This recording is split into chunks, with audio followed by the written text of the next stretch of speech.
Having personally played hundreds of indie games this year and reviewing at least 70 of them, I feel it's a good idea for me to do my top 10 indies of 2013.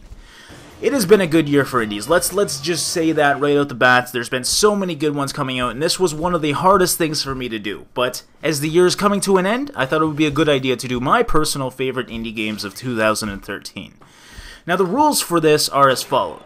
Number 1, I must have played the game. As this is my personal opinion, I feel it would only be fair if I only include the games I've played.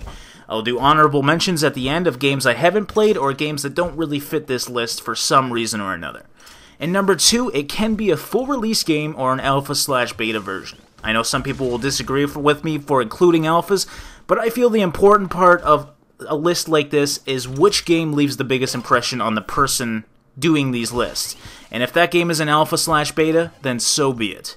And that's it. Those are all my rules for this list, so I hope you guys enjoy, and let's start off with number 10. A fighting game with 2 buttons. Now how can that possibly be fun? Well, to me, it is. Divekick takes the fighting genre to its basics with 2 moves, diving and kicking. The winner is the person who kicks the other person once.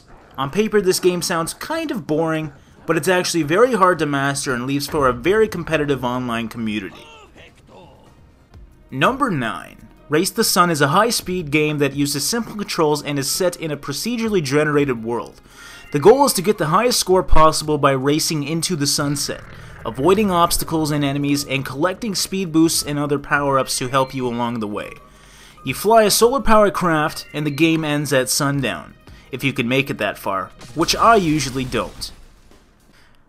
Number 8. Snow is probably what most will consider the oddball of my list. Snow is a free-roam skiing simulation with snowboarding confirmed in the future. What I love about Snow is the addition of free roam to the downhill experience. No longer are you stuck on a predetermined path, the mountain is your bitch and you can ride it anywhere and everywhere all day long. With the open world multiplayer in the works, Snow is looking to be a very big competitor in this extreme sports genre. Number 7. Although it's still an alpha, Tower of Guns did not feel like an alpha for me. Tower of Guns is a fast-paced, nostalgic shooter for the Twitch gamer, with roguelike elements added to keep it fresh. Upon playing, I immediately felt like I went back 10 years to what I consider is the glory days of FPSs. Procedural generation, awesome power-ups, and awesome guns like the Saw shooter. Yes, it shoots saw blades. What is there not to like? Number 6. Rogue Legacy is what the developers have termed a roguelite, which essentially is a dulled-down roguelike, where every time you die your ancestor is slightly stronger than its predecessor. Rogue Legacy screams casual gaming, and in a genre that has prided itself on being hardcore, you would think it would have been a flop right from the start. But with its comedic fart jokes and hilarious traits like being gay and having Tourette's, I can't help but respect the developers for going outside the boundaries. If games like Spelunky are too hardcore for yourself, consider giving Rogue Legacy a try. Number 5. Who would have thought being a Border Patrol officer would be so rewarding? In Papers, Please, you take the role of a Border Patrol officer for the fictitious country of Arstatska. Through your journey, you'll have to deal with many unique and sometimes depressing situations like suicide bombers, forgeries, cults, murderers, hookers, and that motherfucker Georgie Costava. I think I can honestly say we have never seen a game quite like Papers, Please, and that alone has given me a lot of respect for the developer. Number 4. I almost didn't include Rust because it's in early access. But what's important in these lists is if the game leaves a lasting impression on myself. And that's exactly what Rust has done for me. Rust is a wonderfully done survival game that really makes surviving actually risky. The game blends survival aspects of games like DayZ and Nether with the creative aspects of games like Minecraft. This leaves for a very rewarding survival experience with a huge sense of risk. When you log off, your character is asleep, people can destroy your house and kill you. If you are a fan of games like Darkfall and Eve with a highly rewarding PvP system, Rust might just be something for you. Number 3. Splunky is the only game that isn't somewhere already on my channel. Now why is this? Well, it's because I fucking suck at it. And I think that's exactly why I like this game so much. They're not dulling it down for the filthy casuals like myself so I can compete. It's a hardcore platforming roguelike that will challenge even the best of players, so go give it a try, and try not to rage too much. Number 2. Don't Starve is a breath of fresh air in the survival genre. What I really appreciate about this game is how simple it is to learn, but how complex the game can be. You're literally dropped into the game knowing how to do nothing, just as you would be if you got lost in the wilderness in real life. The goal is the title of the game, to not starve, and you'll quickly become too attached to the main character, whose name is Wilson. This is the story of a man named Stanley. Stanley worked for a company in a big building where he was employee number 427. Employee number 427's job was simple. He sat at his desk in room 427 and he pushed buttons on the keyboard.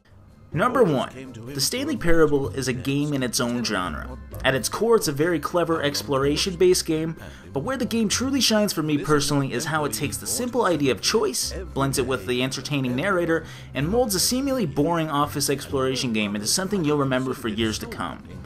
There are many mixed reviews for this game, but I personally believe people are just not used to change. This is not a normal game, if this is a game at all. There is no beginning or end, only the experience to cherish. And then one day, something very peculiar happened. So that's my top 10 list for 2013. Indie gaming is becoming such a broad sector, it was really hard for me to narrow it down to 10, but these are the ones that left a lasting impression on me, and I think no one can really argue that every game on the list is indie related. Now, there's no set in stone definition of what indie is. Some people consider it an independent developer, some people consider it a small team of developers, some people consider certain genres like platforming indie and other genres not. But this is what I consider indie, and this is my list, so too bad. Now, I do have some honorable mentions I want to say now. The first is Hotline Miami. Unfortunately, this game was released on October of 2012, so it just was before the 2013 era, making it not fit this list. But if it did, it would be bar none the top game. I love Hotline Miami, I love the atmosphere, and I love the game. Second is Fez. I haven't played Fez, so unfortunately I can't put it on my list, but I have seen gameplay of it, and I absolutely love it. It's simply taking a 2D platformer into a 3D environment. Amazing! I love that idea. Third is Terraria. Now, unfortunately, this game was made in 2011, but a huge update in 2013 essentially doubled the game. I wasn't really going to put it in the list for that because the game, again, was released in 2011. You can't really consider that a new game. The next is Starbound. I have not played it yet, unfortunately, so I can't put it on my list. The next is Faster Than Light. Again, I've seen a lot of gameplay for it, and I do consider it a great game, but I am not going to put it on my list if I haven't played it. And finally, Hearthstone. Now, I know people will probably rage at me if I put it on the list, so I didn't for that reason. It is made by Blizzard, but it's made by a small team at Blizzard. But just because of it being Blizzard, people automatically assume it's not going to be an indie-related game, so we won't go into it, but I will say that it is a great game, and if you're into card games, I highly suggest it. So yes guys, that is my top 10 list. Feel free to post yours down below, see how they compare with mine. I hope you guys enjoyed, and once again, I will see you in the next one.